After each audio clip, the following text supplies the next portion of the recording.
Hello everyone, welcome to my presentation about library vendors and jobbers. First, I'm going to start with our situation prompt. You have been provided a budget of $10,000 for the school year, which is amazing. You can spend the money at any of the 15 vendors that are on your list. We'll get to our list here in just a second. Create a list of items you would buy with this money and why. This why is your justification. When you make a budget for your library purchases, you will usually need a justification. If the purchase will benefit a large group of students, it tends to be easy to justify. Think about a school library you know. What do they need? What could be used a lot and would benefit the largest number of people the most?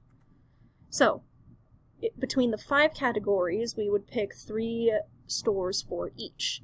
So there are books, furniture, makerspaces, technology tools, and supplies and decor. My first section is the books section.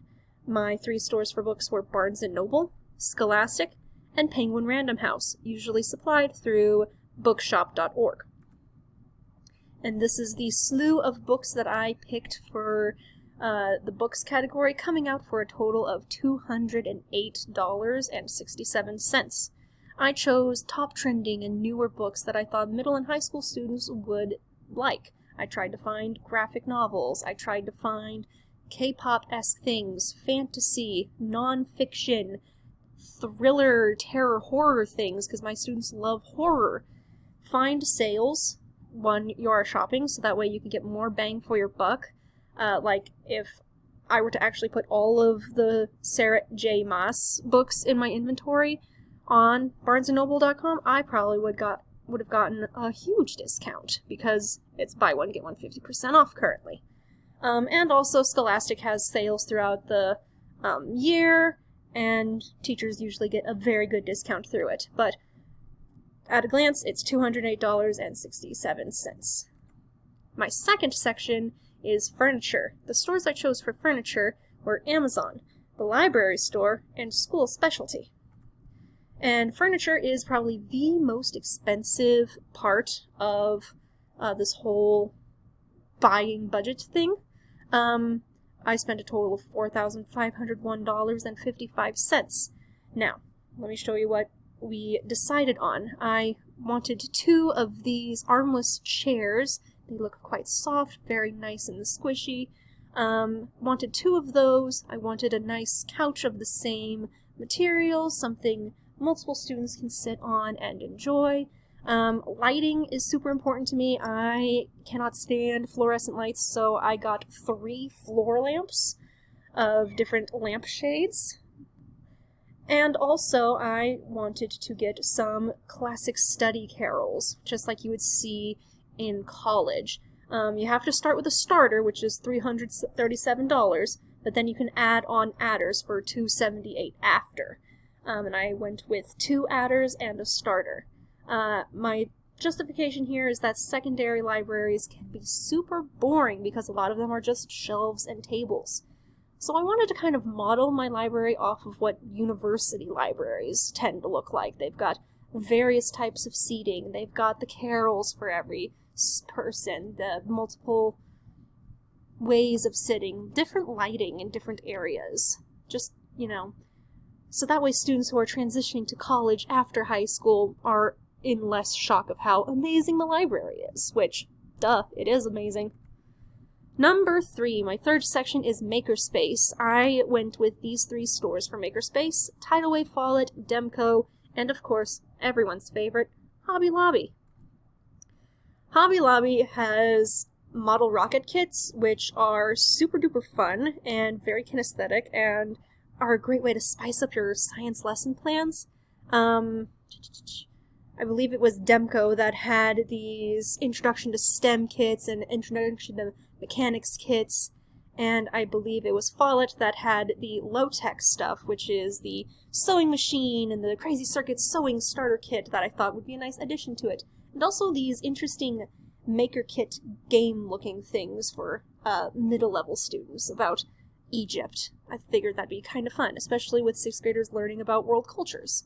This came out to a total of $1,350.90, and again, it's a great way to engage your kinesthetic learners, it's a great way to spice up a science lesson, reading lesson, or even spice up your social studies lessons.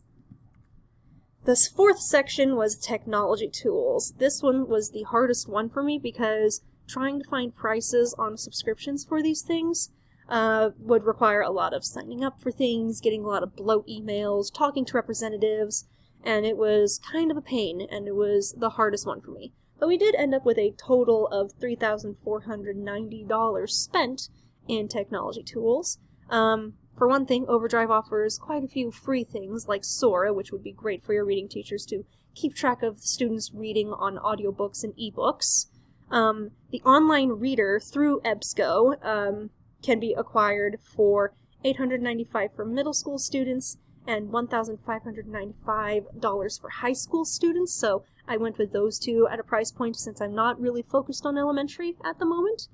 And Mackin, you can decide your price as long as you're spending greater than $1,000. So I just went with the bare minimum and said, hey, we're spending $1,000 on this. And that's where we ended up with. So we need access to databases, we need access to ebooks and audiobooks because that's how our students are going to learn in the future.